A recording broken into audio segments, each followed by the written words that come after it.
నమస్తే అండి, నేను రజాక్. మన ప్రధాని నరేంద్ర మోడీ గారిని చంపేయడం కోసం అని చెప్పేసి అమెరికా సిఐఏ ప్లాన్ వేసిందంటే అవుననే చెప్తుంది నేషనల్ మీడియా, ఇంటర్నేషనల్ మీడియా. ఎందుకంటే ఎప్పుడూ లేనిది చైనా వెళ్ళినప్పుడు నరేంద్ర మోడీ గారి కోసం పుతిన్ వచ్చేసి 15 నిమిషాల పాటు వెయిట్ చేయడమే కాకుండా తన సొంత కారులో, ఆ కార్ అనేది ఆయన దేశం నుంచి వచ్చింది అనమాట, రష్యా నుంచి. ఆ కారులో నరేంద్ర మోడీ గారితో కలిసి 45 నిమిషాల పాటు ప్రయాణించి ఆయన్ని చంపడానికి ఏ విధంగా ప్లాన్ వేశారు, ఏం జరిగింది, అసలు ఎలాంటి ప్లాన్ వేశారని చెప్పేసి కీలక విషయాలు పుతిన్ గారు నరేంద్ర మోడీ గారికి చెప్పినట్టుగా ఈ వార్త యొక్క సారాంశం. అందుకే నరేంద్ర మోడీ గారు చైనా నుంచి భారత్ వచ్చిన తర్వాత ఒకే ఒక్క మాట అన్నారు, చైనా వెళ్ళినందుకు చప్పట్లు కొడుతున్నారా లేదంటే తిరిగి వచ్చినందుకు చప్పట్లు కొడుతున్నారని చెప్పేసి ఒక కామెంట్ చేశారు. బేసిక్గా అలా ఎందుకంటారు అనరు, కానీ అక్కడ అన్నారంటే అక్కడ విదేశాలకు సంబంధించినటువంటి ప్రతినిధులు ఉన్నారు. ఎందుకంటే సెమీకాన్కి సంబంధించినటువంటి సెమీ కండక్టర్స్ యూనిట్స్కి సంబంధించినటువంటి ఒక భారీ స్థాయి ఈవెంట్ నిర్వహించినారు ఒక 5 రోజుల పాటు. దాంట్లో మొదటి రోజు మోడీ గారు స్పందించడం జరిగింది, మాట్లాడడం జరిగింది. అప్పుడు మోడీ గారు రియాక్ట్ అయ్యారన్నమాట. ఈ విధంగా, నేను చైనాకి వెళ్ళినందుకు చప్పట్లు కొడుతున్నారా లేదంటే తిరిగి వచ్చినందుకు చప్పట్లు కొడుతున్నారా? తిరిగి వచ్చినందుకంటే నరేంద్ర మోడీ గారిని చైనాలో చంపేసి ఆ నెపాన్ని చైనా మీద వెయ్యాలని చెప్పేసి ఒక ప్లాన్ చేశారు. ఇది ఎక్కడ జరిగింది? ఇదంతా కూడా ఈ ప్లాన్ అంతా ఢాకాలో జరిగింది, బంగ్లాదేశ్లో జరిగింది. సో ఈ బంగ్లాదేశ్లో దీనికి సంబంధించి వ్యూహరచన ఇదంతా చేసినటువంటి వ్యక్తి మీద రష్యా, అదేవిధంగా ఇండియాకి సంబంధించిన సంయుక్తంగా చంపేసినాయి అనమాట. అయితే చంపేసినట్టు తెలియదు, అనుమానాస్పద స్థితిలో మరణించాడని చెప్పేసి చెప్పుకున్నారు. అయితే ఏంటంటే ఆ డెడ్ బాడీని లెక్క ప్రకారం అక్కడ ఉన్నటువంటి గవర్నమెంట్కి ఇవ్వకుండా డైరెక్ట్గా అమెరికాకి సంబంధించినటువంటి ఎంబసీ దాన్ని తీసుకుపోయినటువంటి పరిస్థితి. అంటే అర్థం చేసుకోండి, మన నరేంద్ర మోడీ గారికి ప్రాణహాని ఏ స్థాయిలో ఉందనేది.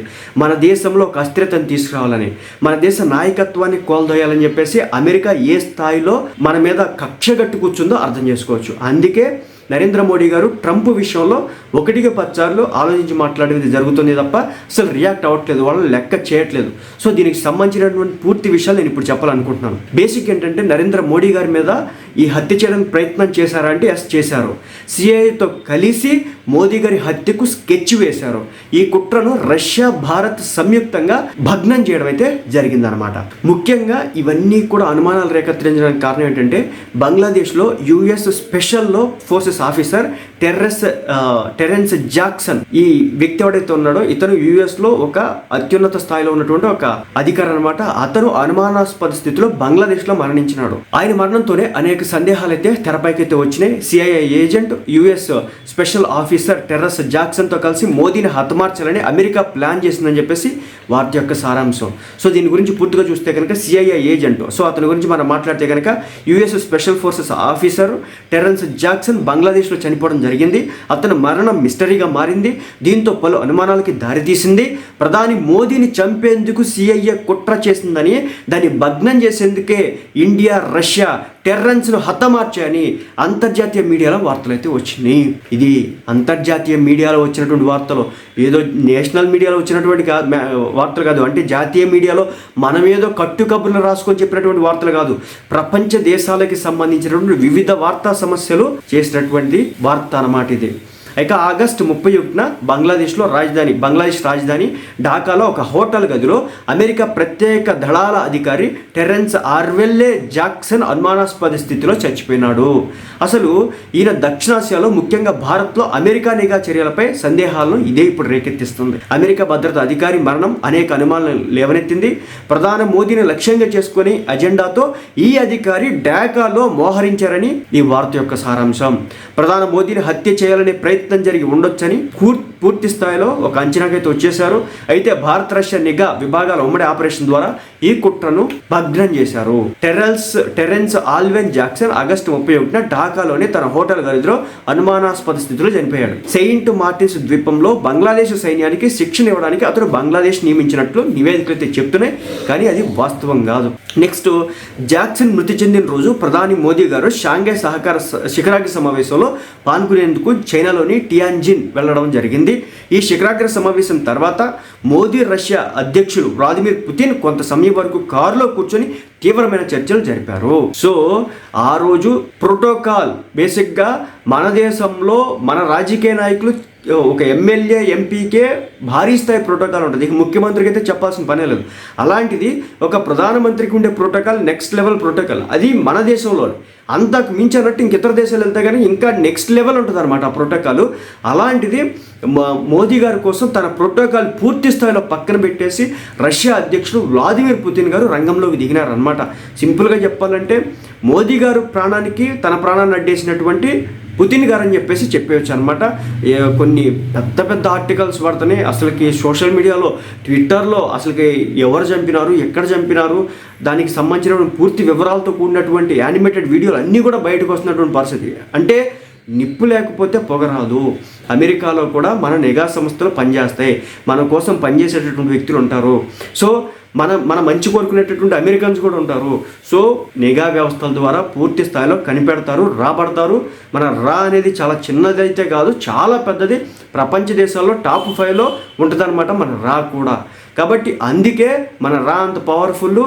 ఈ రోజున నరేంద్ర మోడీ గారి ప్రాణాలను కాపాడగలిగినారు. ఈ సందర్భంగా ప్రధాని మోడీ గారి హత్యాయత్నంపై కూడా రష్యా అధ్యక్షుడు పుతిన్ గారు, అదేవిధంగా రష్యా నిఘా దళాలు సంయుక్త ఆపరేషన్లో ప్రధాని మోదీ గారి హత్య చేయడానికి కుట్ర పన్నుతున్నటువంటి అమెరికా భద్రతా అధికారిని ఢాకాలో మట్టుబెట్టాయని ప్రతి ఒక్క సారాంశం.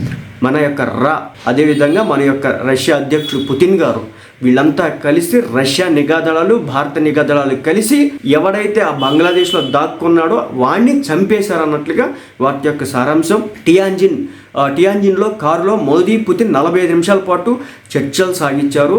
ఈ హై ప్రొఫైల్ సమావేశంలో కుట్రల గురించి చర్చించే ఉంటారని చెప్పేసి చాలామంది మాట్లాడడం జరిగింది. అది వాస్తవం అట. అయితే మోడీ పుతిన్ రహస్య చర్చలు జరిపినటువంటి రోజే ఢాకాలో అమెరికా అధికారి చనిపోవడం జరిగింది. ఇక సెప్టెంబర్ 2న చైనాలోని టియాన్జిన్ నుంచి తిరిగి వచ్చినటువంటి మోడీ గారు మరుసటి రోజు ఢిల్లీలో జరిగినటువంటి సెమీకాన్ శిఖరాగ్ర సమావేశంలో ప్రసంగించడం జరిగింది. ఈ కార్యక్రమంలో ఆయన చేసినటువంటి వ్యాఖ్యలు హాట్ టాపిక్గా మారాయి. ఆ రోజు మాట్లాడినటువంటి మాటలే హాట్ టాపిక్గా మారినాయి. ఒక విషయం అంటే ఆ లెవెల్ వ్యక్తులు, ఒక ప్రధాని ఆ స్థాయి వ్యక్తులు ఏదైనా మాట్లాడితే ఒక చిన్న మాటకు కూడా చాలా నిగూఢమైన అర్థాలు ఉంటాయి అన్నమాట. ఎందుకంటే వాళ్ళు ఓకల్గా చెప్పినా కానీ దాని వెనకాల చాలా పెద్ద డిస్కషన్ జరిగి మేధో మదనం జరిగే ఆ మాటలన్నీ బయటకు వస్తాయి అనమాట. కేవలం ఒక ప్రధాని మాట్లాడుతానంటే ఆయన ఒక్క మాటే కాదు, దాని వెనకాల చాలా పెద్ద టీమ్స్ అయితే వర్క్ చేస్తాయి అనమాట. ఆయన ఒక్క మాట కారణంగా ప్రపంచ దేశాల్లో ఆ మాట ఎట్లా వెళ్ళిద్దని దానికి సంబంధించి కూడా పూర్తిగా ఉంటుందన్నమాట. సో అదే ఆ రోజు చెప్పడం అయితే జరిగింది నరేంద్ర మోడీ గారు. నేను చైనాకి వెళ్ళినందుకు మీరు చప్పట్లు కొడుతున్నారా, లేదంటే నేను తిరిగి వచ్చినందుకు మీరు చప్పట్లు కొడుతున్నారా? ఇదే హైలైట్ డైలాగ్ అనమాట. మన మోడీ గారు చైనాకి వెళితే కొంతమందికి మన దేశంలో చాలామందికి ఆ రోజు ట్రంప్ మన మీద ఇస్తున్నటువంటి సుంకాలు రీత్యా మనం కొంతమేర పాజిటివ్ తీసుకున్నాం. కానీ ఏంటంటే చాలామంది అంటే యుఎస్కి సంబంధించినటువంటి ఎవరైతే వాళ్ళు ఉంటారో నరేంద్ర మోడీ గారు ఈ దెబ్బతో లెగిసిపోతారని చెప్పేసి ఆలోచన చేసినారు. కాబట్టి నేను తిరిగి వచ్చినందుకు చప్పట్లు కొడుతున్నారు, లేదంటే నేను చైనాకి వెళ్ళినందుకు చప్పట్లు కొడుతున్నారని చెప్పేసి చెప్పడం అయితే జరుగుతోంది. ఇక విశ్లేషకుల అభిప్రాయాల ప్రకారం ప్రధాని మోదీ గారు ఈ నిగూఢ వ్యాఖ్యల వెనక ఏదో అర్థం ఉందని చెప్పేసి తెలుస్తోంది. ఇది ప్రధాని ప్రాణాలకు ముప్పు గురించి హెచ్చరికల నేపథ్యంలో మాట్లాడినట్టు తెలుస్తోంది. సో అంటే ఇది మామూలు విషయం కాదు, చిన్న చితక విషయం కాదు. అమెరికా మన మీద ఎంతలా పగబట్టి కూర్చుందో మనం అర్థం చేసుకోవచ్చు. ఇండియాకి పాకిస్తాన్కి యుద్ధం జరుగుతూ ఉంటే పాకిస్తాన్కి వరల్డ్ బ్యాంక్ నుంచి $1 బిలియన్ ఫండ్గా ఇచ్చినటువంటి పరిస్థితి. అంటే మన మీద యుద్ధం చేయడానికి నరేంద్ర మోడీ గారితో మేము ఫ్రెండ్షిప్ చేస్తున్నాం, నరేంద్ర మోడీ గారు మాకు మంచి మిత్రుడు, భారత్ మాకు చాలా మంచి మిత్రదేశం అని చెప్పుకునేటటువంటి ట్రంప్ ఈ రోజున నరేంద్ర మోడీ గారి చావు కోసం చూసినటువంటి పరిస్థితిగా అభివర్ణించడం అయితే జరుగుతుంది. ఇక జాక్సన్ మృతిపై అంతర్జాతీయ మీడియాలో కథనాలు వస్తున్నాయి. అయితే మరోవైపు జాక్సన్ మృతిపై బంగ్లాదేశ్ కీలక ప్రకటన చేసింది. టెరెన్స్ జాక్సన్ మృతిపై అనుమానాలు లేవని క్లారిటీ అయితే ఇచ్చింది. ఎందుకు ఇచ్చిందంటే అదొక పప్పెట్ కంట్రీ అనమాట, అమెరికా దగ్గర ఒక పప్పెట్ కంట్రీ అనమాట.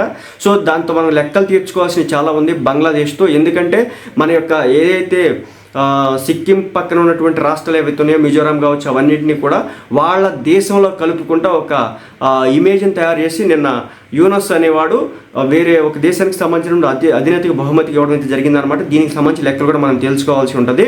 ఏం లేదు, ఈ భారత్ పైన మన చుట్టుపక్కల ఉన్నటువంటి దేశాలన్నీ కూడా విషం నింపుకొని కూర్చున్నాయి. ఒక పక్క పాకిస్తాన్ కావచ్చు, మరో పక్క చైనా కావచ్చు, ఇంకో పక్క బంగ్లాదేశ్ కావచ్చు.